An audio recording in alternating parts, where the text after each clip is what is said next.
Well, I want to tell you about some experiences in my life with being pro-life. I've been pro-life from before the time that Roe versus Wade came out, and I was learning then what it all meant.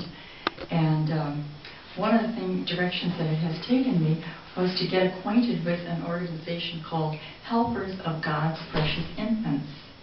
And this is essentially an organization that you can join anywhere. It's international, and of course it's national too, but and it's in different parishes.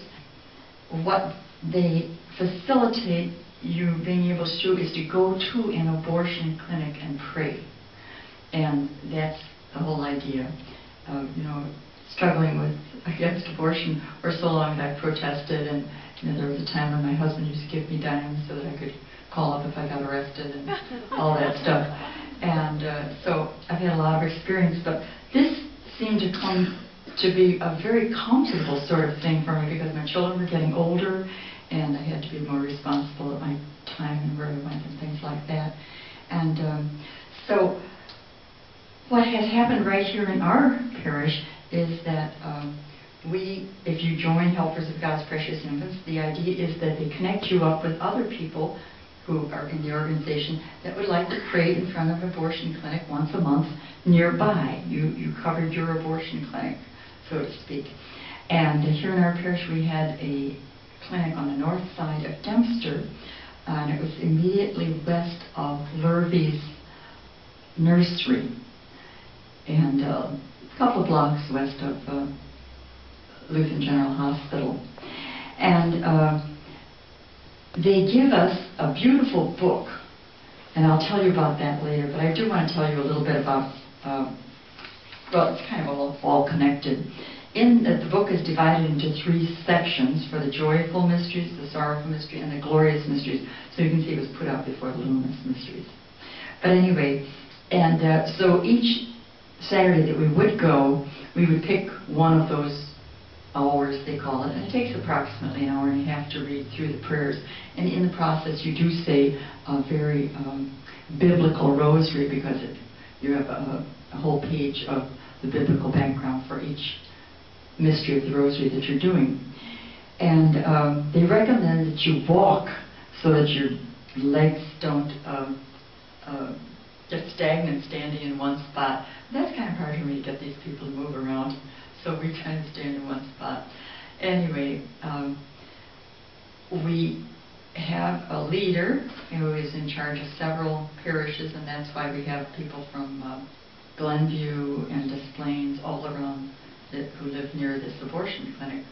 And we meet one Saturday a month, about 9:30, and we're there till about 11. Anyway, when we were praying at this abortion clinic on Dempster, they're very good about telling us what we can do or can't do. And the abortion clinic is in a large 1-story building that you drive off Dempster, and the abortion clinic is actually the back offices of this building. So we are allowed to walk on the public sidewalk on Dempster and pray. We may not step onto the blacktop or onto the driveway if we are praying or just standing together in front of the abortion clinic.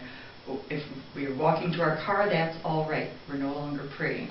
But we can't talk to anybody if we're on the public driveway or the parking lot, anywhere inside of the sidewalk. So it isolates us so that we're just back and forth saying our prayers. And several times we had 3 ladies come, and they wanted to be in front of the abortion clinic, pray too, and they told us that they were evangelical Christians, and they read the Bible. They invited us to read the Bible with them, and we invited them to say the rosary, and we got to know them a little bit, but they were pretty much business, and we had our own booklet to follow. There was a sign that came up one day in front of this clinic, and it said that one of these offices was for rent. And we did not know how this happened, but the word came to us that this realtor had received several phone calls from families in the neighborhood who resented the fact that there was an abortion clinic there. And when they saw this sign come up, they took the opportunity to call the realtor and say, you know, I'm not looking to rent an office in your building, but I want you to know I have young people, high school age people or young children coming along, and they're aware that you have an abortion clinic in that building, and we don't like it. We're very uncomfortable with it. So this owner of the building was conscientious enough to start eviction process for the abortion clinic because they did not want to upset the neighborhood people.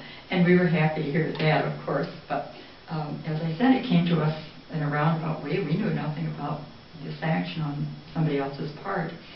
And somebody in our group said it's going to take them anywhere from 9 months to 15 months for this abortion clinic to leave before they're gone. And so we just continued meeting and praying and saying our prayers. And when we got through, we went home. We did have some nice things. We had a beautiful full-size picture of Our Lady of Guadalupe, the actual size of the picture in the Basilica in Mexico City. And we have a beautiful picture of the Divine Mercy of Jesus in the Divine Mercy pose. And they're very large, and so that always kept us company, which is nice. Anyway, this particular day, a truck from Lurvey's nursery pulled up across the sidewalk, and there were some gals in it, and a couple of them got out, and the other one was sitting there with the motor running, and they came over. They kind of waved us over to them, and we came over, and they said, "We want you to know that Mr. Lurvey is saved, and that we are saved, and that we like very much what you're doing here. We've been watching you for a long time, and Mr. Lurvey has decided that a year or a year and a half is too long to wait for that abortion clinic to be evicted, and he's buying it. They're going to be out of there within the next 3 months." Wow! You should have seen the smile on our face. And so that was one of those unexpected surprises that you get when you're doing something and just roll along doing the ordinary thing. And so I just wanted to comment to you about that. Of course, this abortion clinic is very busy. Saturdays is their busiest day, and he quickly found another place, and it's immediately north of Pesci's Flowers, across the railroad tracks, on the same side as Pesci's, and it is located in the back of a series of business offices again. And so we just moved our placards and our pictures and our books right over there. And I just wanted to tell you a little bit more about Helpers of God's Precious Infants. In this booklet, when we read these prayers, the prayers lead you along so that as you're praying the words, preparing to say the rosary, you start getting a particular frame of mind. If you have come to our group with the attitude that all these abortionists should lose their licenses, or the building should burn down, or something like that, all of that is taken away as you read these prayers, because we are praying for that abortionist. We are praying for the mothers who go in. We are praying for those children. We are praying for those families. We're praying for good things to happen to anybody who is connected with this abortion clinic. We pray for the nurses who are there. We pray for the other people who are working there. And it's the prayers that do it for you. It's the wording. And it's so wonderful because at first you think, oh, they don't deserve it. But as you continue, you realize how lucky you are to have this opportunity to be saying the right kind of prayers the right way. And so it's been a great joy in my life. Does anyone have any questions? You're not governed by the city of Chicago's bubble law and things like that. Well, you know, that bubble law just came up, but we are very much governed by where we may walk. As I said, no, we had to stay on the public sidewalk. We could never walk the 200 yards back to the abortion clinic or anything like that. We do have two girls who were coming from Lake Forest. They're sisters. They were pretty blonde. They're a little charism when they came. they would bring several beautiful colored cellophane over the Easter basket, and this would have clothes for a newborn baby, and a gift, and a booklet, and some other things for a baby. And what they would do is go to the far end of the greenery that we walk on. We're allowed to walk on a piece of grass that is just 6 feet wide from, across the front of the abortion clinic now is on River Road. So we're allowed to walk on that greenery. We can't step onto the driveway in, and we can't walk anywhere on the blacktop, which is their parking space. But anyway, they try to flag down the cars just as they're coming in. Now, they're not very successful in one respect. These people are very, very intent, and whoever's driving, their hands are gripping the wheel, and they have a very intent look on their face. But every once in a while, they can flag one of them down and say, "We have a gift for you. We have a gift for you." And all they want to do is get that basket into the car. No matter what happens or takes place that day, and in the basket there is a leaflet that tells them, if you have problems after your abortion, we can help you. And so that's another little phase of it. But we are constricted where we can go. Yes? Can you comment on the attitude of the people who are with you in prayer? Well, we're all excited every Saturday when we get together. We do have a couple of ladies who actually do wave to people and try to call them. And the people that come aren't necessarily the girls going in, but it will be someone who has driven them. And he's got to wait now 2 hours for her. A lot of them just drive away, leave the girl off and then drive away. But if they're back there in their car, they get out of the car and walk around a little, and then they kind of wander up to us and or want to know what we're doing and things like that. We have rosaries, not 1 but 2 or 3, hanging from the rearview mirror. Well, we've got a new law in Illinois, you won't do that anymore. But, it's such disconnect when you think about that. They're prayerful, they probably have statues in their homes, in their families' homes, and they're there, to get an abortion. Yes? Where do you refer the mothers to? Where do you refer them to? We refer them to the Women's Center. I've taken people down there who actually came on a bus to get their abortion. They didn't have a car. And we refer them to the Women's Center. Now, there is a little branch of the Women's Center that's in about a block and a half away from us.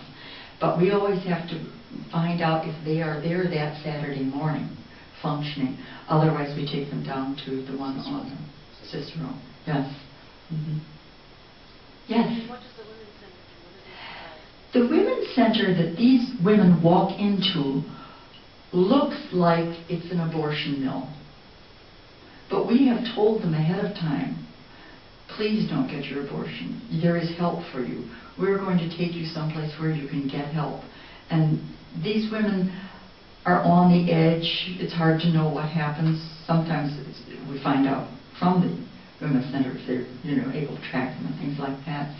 But if this were a woman who looked up Women's Center and found it in the yellow pages, they would actually believe that they were coming to a place that is going to give them an abortion. It says that they're going to give them a free prenatal exam to see if they are pregnant or not. That's what their statement says. And it does say, do you have a problem pregnancy? Maybe we can help. That's essentially what they advertise. But when they come there, if they come for something to do with the abortion, they will bring them into an office, and I say they, it's usually 2 people coming for this abortion. Oh, we get 3 and 4 people too. Lots of times we've had grandmothers dragging a 16-year-old crying and stuff like that. It's everything you can imagine. But anyway, they will show them a wonderful film showing about the development of a child, and that it really is a child that they are carrying. And that's a very, very important thing, because this starts the person, they relax, they start looking, they're interested, and they realize that this is them in that film. and they tell them that they can help them if they would like to have their baby, and that they can give them all the things they'll need, and they can probably do better than that, have a doctor who will donate his time and deliver their baby, and they can get a place for them to stay. Many times they're going to be, put out of their home or put out of, away from their boyfriend or husband. I've had women, when we were just standing there praying, come up and say to us, it's easy enough for you to stand there. But she said, pardon me, she used some awful rough language. She said, I'll have my face wiped all over the street if I don't come back with this baby aborted. And this is a boyfriend she's talking about. And, we run into all kinds of things. But, any more questions? Thank you very much.